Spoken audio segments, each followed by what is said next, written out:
Boa noite a todos.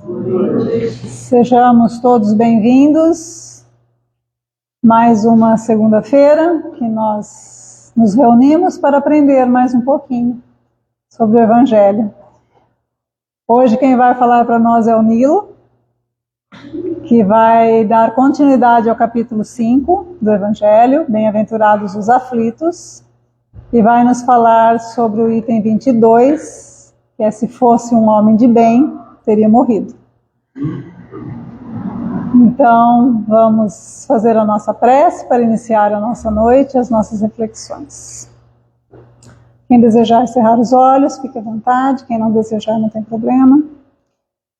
Vamos unidos em pensamento, em sentimentos, direcionando os nossos pensamentos a Deus, nosso Pai, de infinita bondade, justiça, misericórdia, a Jesus, Mestre querido, que nos exemplificou todas as coisas que precisamos saber, que precisamos fazer para melhorar as nossas vidas, a espiritualidade amiga que nos assiste, que nos auxilia, nos intuindo para as boas coisas, para as boas resoluções. Agradecemos pela oportunidade de estarmos aqui reunidos, buscando melhorar os nossos conhecimentos, o nosso entendimento das verdades e dos caminhos que precisamos percorrer.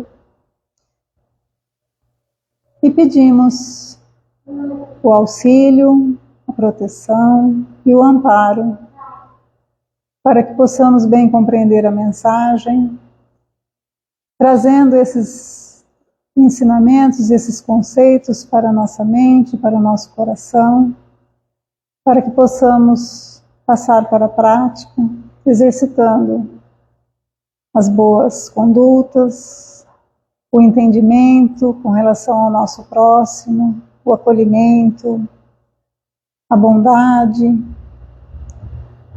para que a gente possa ter uma vida mais suave, uma caminhada mais assertiva, harmonizando os nossos ambientes, no lar, no trabalho, compreendendo as dificuldades do próximo, como nós precisamos ser compreendidos.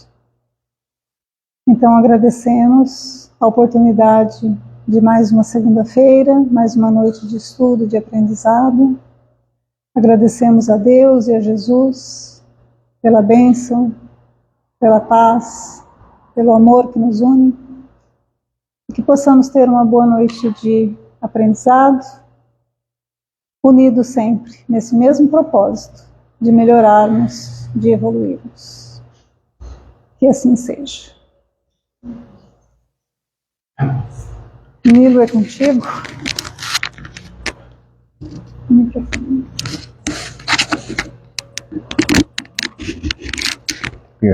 Obrigado. Uma boa noite a todos, né? Boa noite. Sejam todos bem-vindos à nossa casa nesta noite de hoje.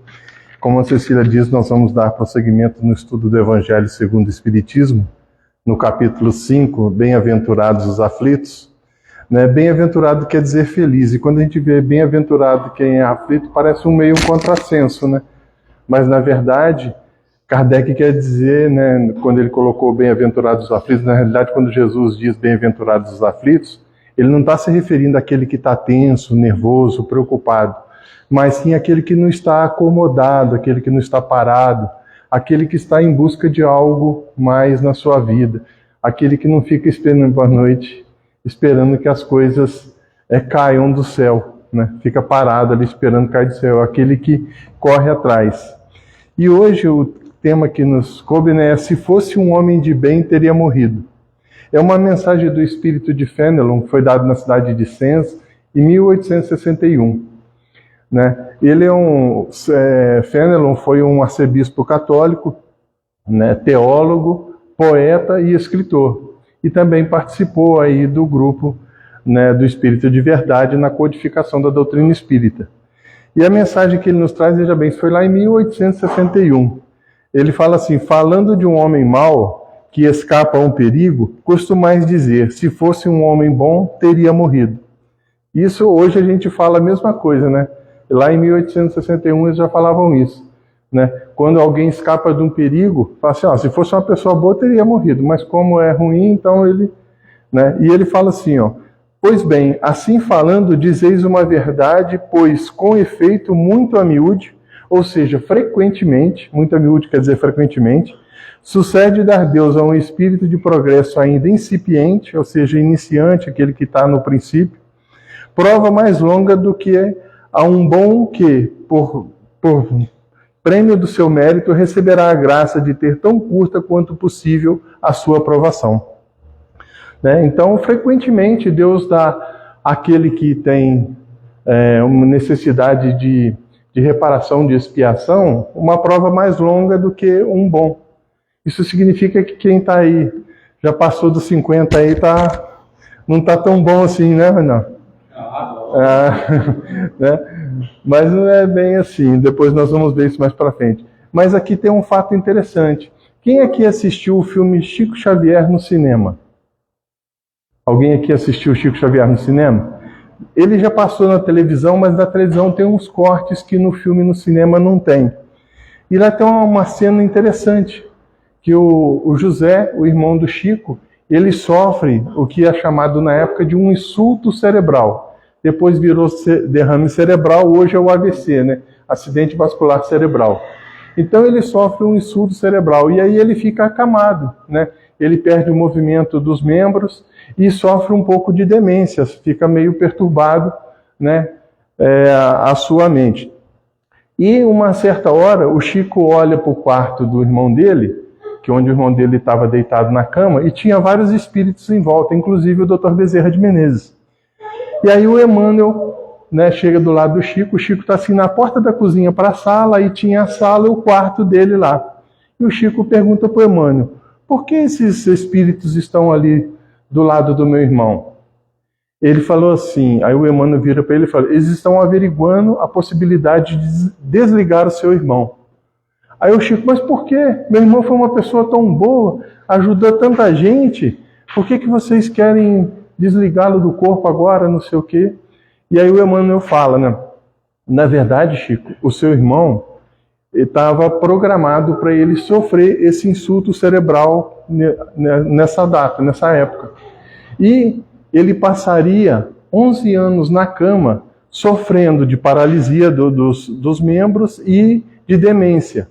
Mas em virtude do trabalho que ele fez ao longo do Centro Espírita Luiz Gonzaga, né, que é em Pedro Leopoldo, te ajudando nesse tempo, durante 11 anos, eles disseram que ele quitou a dívida do passado que ele tinha para resgatar com relação a esse período que ele ficaria ali sofrendo para resgatar esse passado.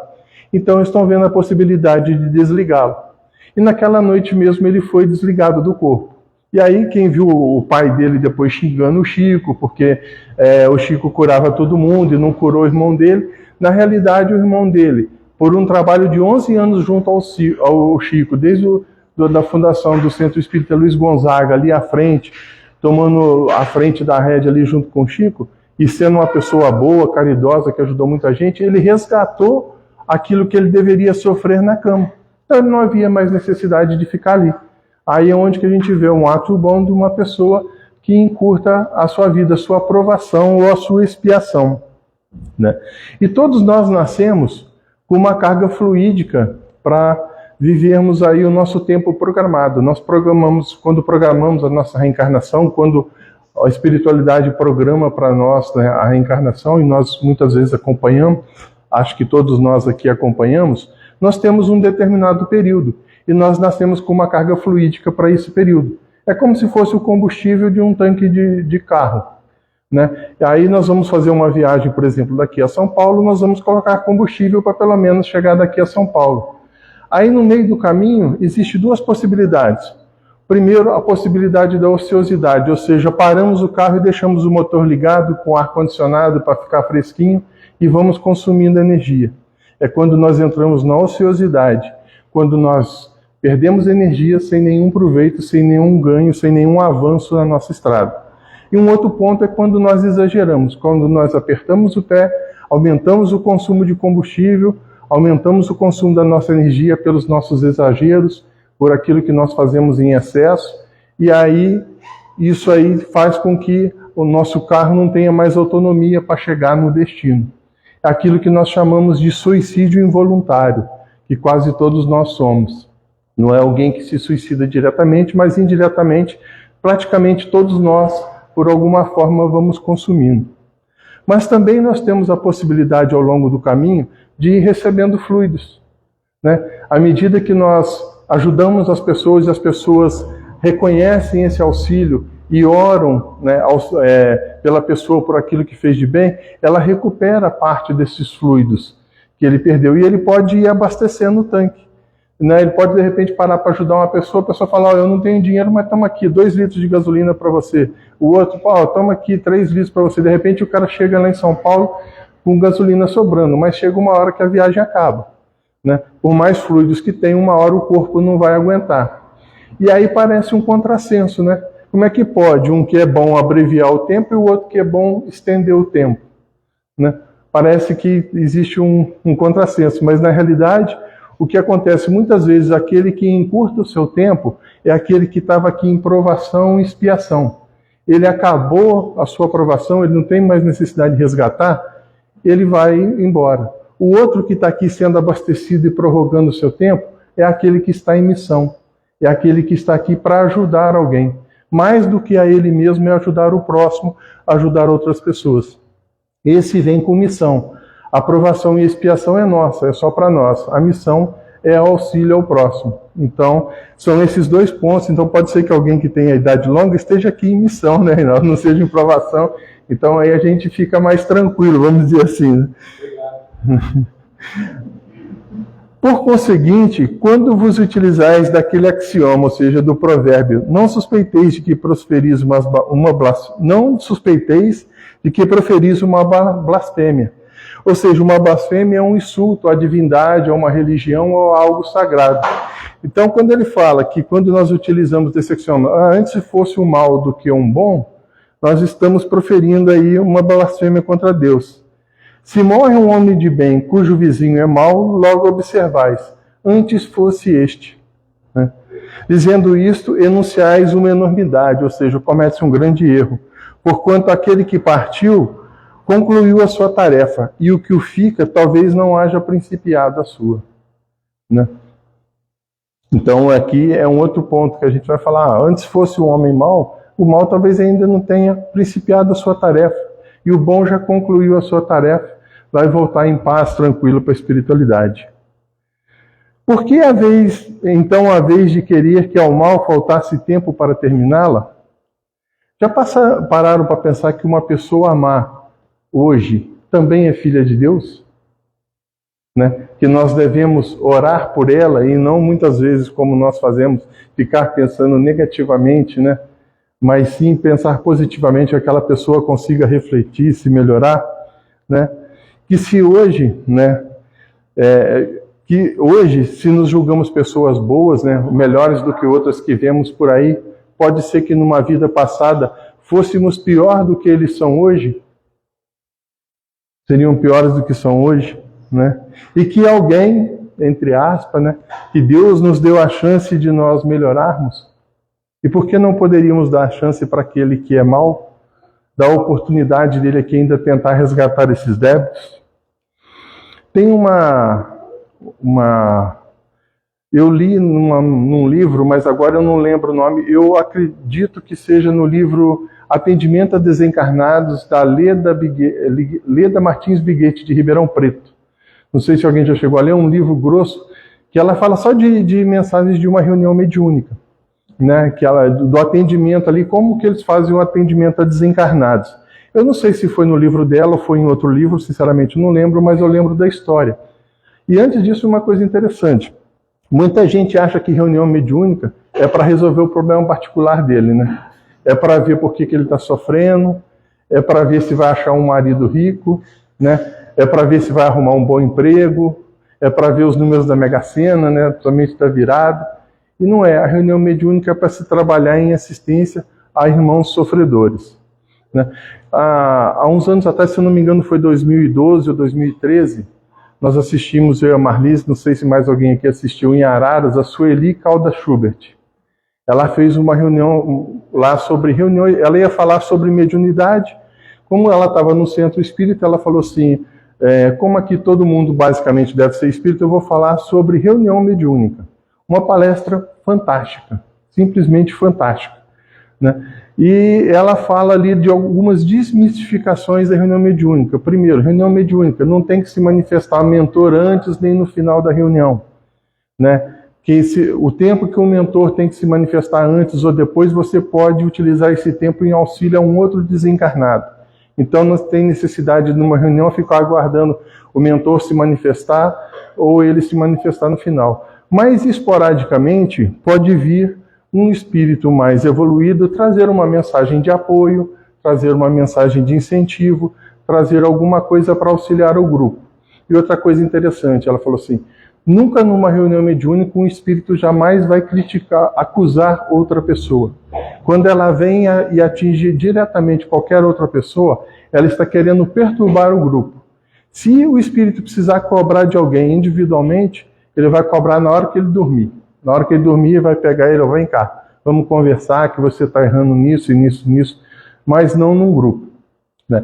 Por que eu falo isso? Porque foi numa reunião dessas que eu li, de um atendimento desse, que um espírito um pouco mais evoluído aparece durante a reunião e vem trazer uma mensagem. E aí, durante essa mensagem, o diretor, a pessoa que estava dirigindo a reunião, fala para ele assim, talvez você estivesse aqui já antes de começar a reunião e você viu que nós estávamos falando sobre uma pessoa que foi presa acusada de matar 10 pessoas, de assassinar 10 pessoas. E nós estávamos aqui conversando, falando qual o proveito desse espírito que reencarna e mata 10 pessoas. O que ele tem de proveito? Aí o espírito vira para ele e fala assim, bom, nessa existência ele matou 10 pessoas. Na última, ele matou mais de 2.000. Será que não houve progresso? Muitas vezes o ponto de vista como nós vemos a coisa, ela é complicada. Nós vemos um espírito que é ruim, mas numa anterior ele poderia ser muito pior do que ele é agora. E com certeza era, porque a cada encarnação nós estamos melhor moralmente do que na anterior. Nós podemos voltar numa condição material inferior, numa condição até intelectual inferior, com certas restrições, por exemplo, alguém que nasce com síndrome de Down vai ter restrições talvez por abuso da inteligência, mas nunca moralmente a gente vai ser melhor do que a gente foi hoje. Moralmente a gente carrega isso conosco. Se hoje não somos bons, no passado nós éramos piores ainda, né? Então, e ele continua desse jeito, né, narrando dessa forma. E ele prossegue, né, já que ele fala assim, porque ao mal faltaria tempo para terminá-la, e que o outro, o bom, permanecesse preso à gleba terrestre. Por que a gente quer que o bom permaneça aqui? Até a Ana Cecília falou a semana passada, né, do egoísmo, de certa forma, que nós temos, principalmente com as pessoas amadas, com os parentes, em querer que eles não desencarnem, que eles fiquem ao nosso lado, né? Então, ele está ali sofrendo e a gente está ali pedindo para ele ficar, não quer que ele vá embora. Afinal, se ele está sofrendo é por culpa dele, né? Ele está resgatando alguma coisa do passado, então a culpa não é nossa. Então, ele que fique aqui sofrendo e a gente fica ao lado dele. O dia que a gente estiver ruim, a gente vai logo e aí depois ele pode ir também, pode ir junto com a gente, né? Então, significa então que quando uma pessoa boa está sofrendo, eu devo orar para ela morrer? Não, né? Isso não seria caridoso. Mas nós temos que orar pedindo a Deus que dê o melhor para aquela pessoa, que ela receba de nós toda a energia, toda a força e toda a coragem que nós temos, para que para ela seja feita a vontade de Deus, aquilo que seja melhor para ela, e não o que seja melhor para nós, não o que seja mais importante para nós, mas sim o que seja mais importante para ela. Se o mais importante para ela fosse recuperar fisicamente, continuar aqui, ou continuar ainda sofrendo, que seja pela vontade de Deus ou pela determinação daquilo que ela tem. Mas se for para partir, que não possamos ficar aqui segurando, né, prendendo esse espírito, né?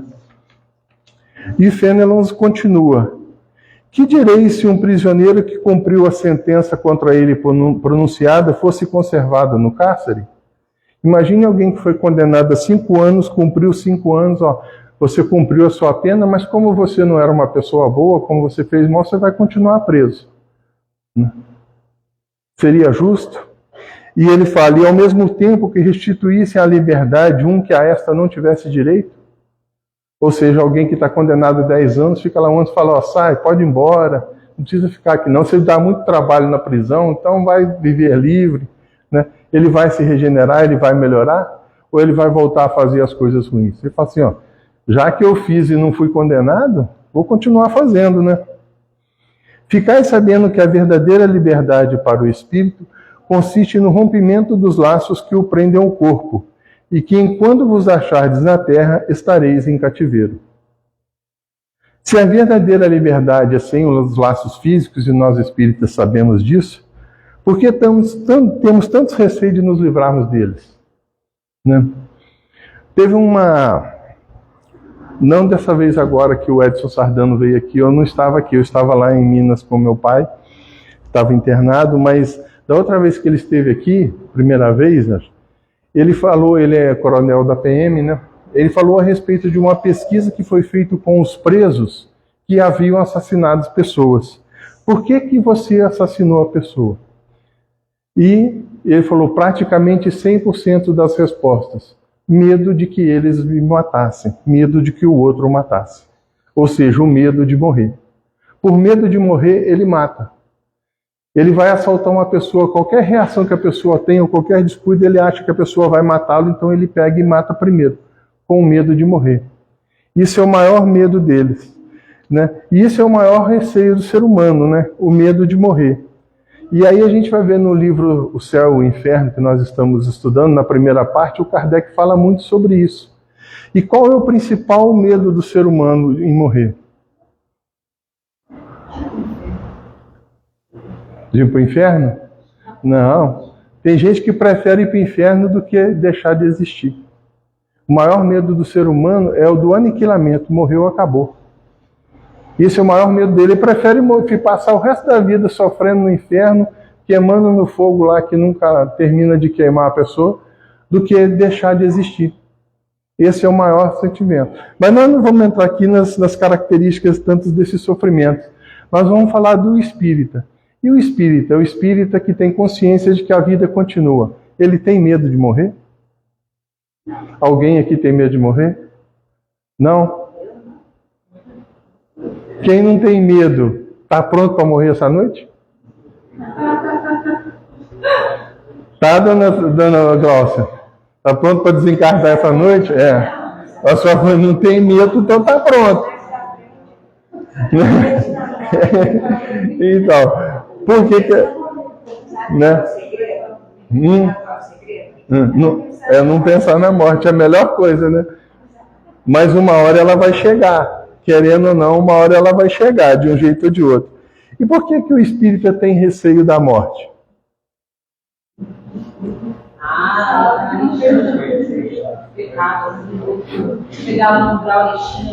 Onde que eu vou parar do outro lado?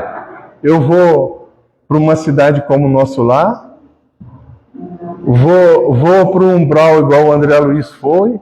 Vou para um umbral pior ainda, igual o pai dele estava?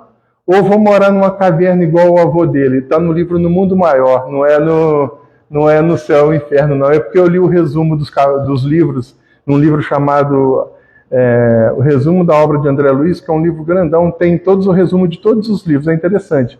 É no Mundo Maior que ele vai encontrar o avô dele morando numa caverna, o André Luiz, ou seja, numa situação pior do que o pai, que estava numa situação pior do que dele, que foi parar no umbral, né? Então, onde a gente vai parar? No umbral pior ainda, ou morar numa caverna isolado, apegado ao dinheiro, né, às posses que ele tinha? Né?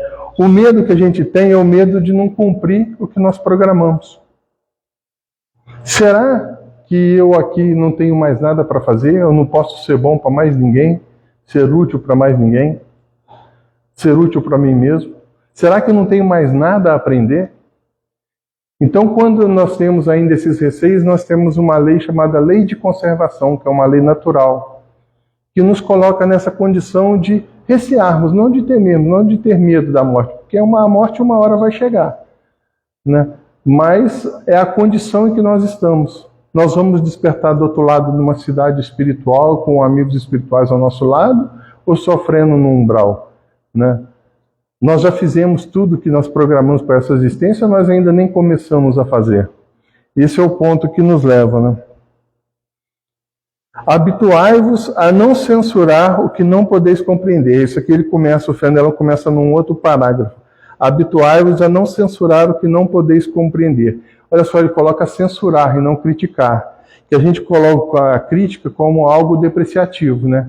Na realidade, crítica é emitir uma opinião com conhecimento de causa, né? Alguém que conhece sobre um assunto, então ele emite uma crítica, seja ela positiva ou negativa, né? Falar sobre determinado com conhecimento de causa. Agora, censurar é sem conhecimento de causa. E o que é censurar? Apontar os pequenos defeitos.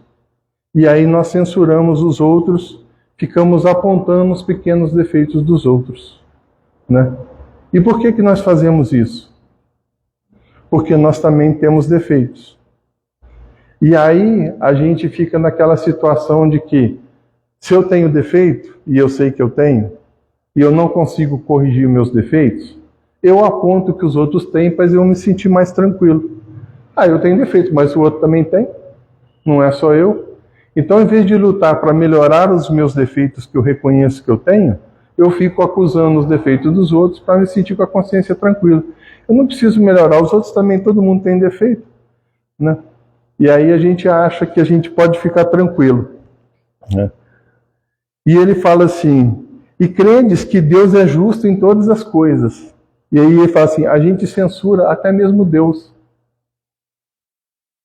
né? A gente censura Deus, a gente fala assim, por que isso está acontecendo? Por que isso está acontecendo na minha vida? Por que Deus deixa isso acontecer comigo? Por que isso está acontecendo com o mundo? Se eu fosse Deus, eu agiria de outro modo. Eu faria diferente. Eu não deixaria acontecer isso que está acontecendo, não, né? E aí a gente fica tentando apontar os erros de Deus, que Deus está fazendo algo errado, e Deus não erra em nada. Aí então significa que eu tenho que aceitar tudo de bom grado, de cabeça baixa? Não. Eu não tenho que aceitar tudo de bom grado, de cabeça baixa. Talvez o que Deus esteja esperando de nós é a força de começarmos a lutar por alguma coisa que achamos que está errado. E não aceitar aquilo que está acontecendo de errado, criticando Deus. Será que Deus não está testando a nós, para que nós possamos ter coragem e determinação para mudarmos as coisas? Para começarmos a mudar a nossa vida, né? Então, nós muitas vezes fazemos isso, né? Tão limitadas, no entanto, são as vossas faculdades, que o conjunto do grande todo não apreende os vossos sentidos obtusos. Ou seja, tão grande ou tão pequenas são as nossas faculdades, o sentido obtuso em matemática, obtuso é um ângulo entre 90 e 180 graus, mas aqui um sentido obtuso é um sentido ignorante, ignorante de ignorar, de não saber, não de ser alguém estúpido ou grosseiro, né? É de ignorar, de não saber, ou da falta de sensibilidade. E Fenelon nos fala, nossas faculdades não nos permitem ainda entender o todo do conjunto de Deus. Nós ainda não temos capacidade para isso. Nós conseguimos entender algumas coisas em partes, mas o grande todo do que está acontecendo, as nossas faculdades ainda não permitem. E aí ele coloca, esforçai-vos por sair pelo pensamento da vossa acanhada esfera. Aí a gente fala assim, acanhada esfera é a Terra, né? Esforçai-vos para sair pelo pensamento da Terra? Não. É de nós mesmos, do nosso mundo interior. Esforçai-vos para sair do nosso mundo interior. Ou seja, de como nós somos. Começarmos a ver o lado do outro, a visão do outro. Entender como as outras pessoas são, né? Nós podemos, por exemplo, aqui, pensar, vou descrever o ambiente em que nós estamos. Aí eu falo que eu estou vendo várias cadeiras, várias pessoas sentadas nas cadeiras, na sala uma mesa com livros lá na parede, numa estante na parede, aqui uma porta, né? O Paulo sentado lá perto da porta, né? Os ar-condicionados que hoje estão desligados. Aí quem está do lado de cá está vendo uma janela do lado de cá, né? Está vendo aqui na frente uma mesa que está aqui atrás de mim que eu não estou vendo, um púlpito, né? Alguém aqui, o celular que está gravando e vendo essas coisas. Quem está do lado de cá está vendo duas janelas do outro lado, os dois ar-condicionados. Então nós vamos descrevendo o ambiente que nós estamos vivendo. E aí ampliar é entender o que o outro está fazendo, o que o outro está falando. Eu não estou vendo a mesa que está aqui atrás, mas eu sei que tem uma mesa. Vocês não estão vendo a mesa que tem lá atrás, a estante, os livros. Mas vocês sabem que estão. Então vocês vão aceitar que eu fale porque vocês conhecem. Mas muitas vezes as pessoas colocam as coisas que nós nos conhecemos, mas são verdades do ponto de vista delas. E aí nós precisamos entender esse lado do ponto de vista. E aí o Fenelon continua. E à medida que vos elevardes, diminuirá para vós a importância da vida material. Ou seja, à medida que nós nos elevarmos, nós vamos deixar de lado a importância da vida material. E aí, se nós fôssemos descrever o ambiente aqui novamente, nós não iríamos descrever, né, na sua íntegra, mas o lado espiritual. Uma casa de oração, onde se reúnem pessoas de boa vontade, né, propostas à caridade, à fé, ao amor, ao trabalho, à coragem, à resignação, né? Então nós vamos ver todo um ambiente espiritual da casa e não mais as coisas materiais. Nós não vamos mais nos preocupar com a matéria, com a casa em si, mas sim com as pessoas que estão aqui, que estão emitindo um sentimento de caridade, de bondade, de amor. Então esse seria o outro ponto de vista daquilo que nós vamos vendo ao longo do tempo. E que nesse caso, né, a vida material se vos apresentará como simples incidente no curso infinito de vossa existência espiritual, única existência verdadeira. Né? Nesse caso, quando nós nos elevarmos, a parte material vai ser apenas um incidente, é apenas alguma coisa que nós temos que viver para nos melhorarmos, mas o que importa para nós é o lado espiritual. Então, e como que nós vamos entender esse sentido da vida? Né? Como nós vamos entender esse sentido da existência verdadeira? Ela vai cair por acaso? Aí, assim, como vamos buscar esse sentido? Estudando, analisando, refletindo, transformando uma coisa abstrata em algo concreto. Não concreto no sentido de ver e sentir, mas concreto no sentido de sentir. Né? O Roosevelt, aqui muita gente conhece, né? O Roosevelt Andolfato Tiago, lá de Barra Bonita, ele tem um livro chamado Deus, um livro fantástico. Um livro onde que ele nos ensina que para nós termos a certeza da existência de Deus, nós precisamos estudar sobre Deus. Porque se a gente falar que eu acredito em Deus, por que você acredita? Ah, porque eu acredito. Aí na primeira dificuldade, nós falamos assim, se Deus existisse, Ele não faria isso comigo. Diante do primeiro problema na vida, fala assim, Deus não gosta de mim, se é que Deus existe. E aí ele fala, para nós termos a existência, nós precisamos estudar sobre Deus. Né? Então, para nós estudarmos sobre Deus, para termos essa consciência, para nós termos essa certeza, essa confiança, é preciso que a gente estude, que a gente tenha na nossa mente o porquê que Deus existe. O universo, as coisas que acontecem, as leis gerais, tudo isso não pode ser obra do acaso. Então nós temos que estar estudando, nós temos que estar meditando. Porque senão a gente vai perguntar assim, por que você acredita em Deus? Alguém que já ouviu falar assim, perguntar para alguém por que você acredita em Deus e a pessoa responder, porque senão Deus castiga? Eu já vi. Eu já perguntei para algumas pessoas, por que você acredita em Deus? Ele não precisa acreditar, Deus castiga. Então ele não acredita em Deus, ele tem medo de ser castigado. Então, com medo de ser castigado, é preferível falar que eu acredito. Que assim eu não vou ser castigado. Não, eu estou falando para Deus que eu acredito nele, então ele não vai me castigar. Né? Porque o ser humano odeia sofrer, né? Aquilo que o ser humano mais odeia é sofrer. Então aí que ele fica nessa parte, né? E aí nós precisamos entender que o homem de bem morre o corpo físico e o espírito vive. O homem de bem, ele morre, o espírito vive. E ao homem mau eu preciso dar a chance de viver e melhorar, porque o homem mau também morre e o espírito sofre. Ele vive, mas sofre. Sofre as consequências do mal que ele fez, né? Então, para não sofrer tanto, é que é dado a ele um tempo talvez mais prolongado aqui na Terra, para ele ter a chance de se recuperar, de se regenerar, de se melhorar, né? É nesse ponto que um homem mau normalmente vive mais do que um homem de bem, como ele coloca aqui. Não que um homem de bem não possa sobreviver a algum fato perigoso, e nem que significa que o homem mau vá sobreviver a um fato perigoso, né?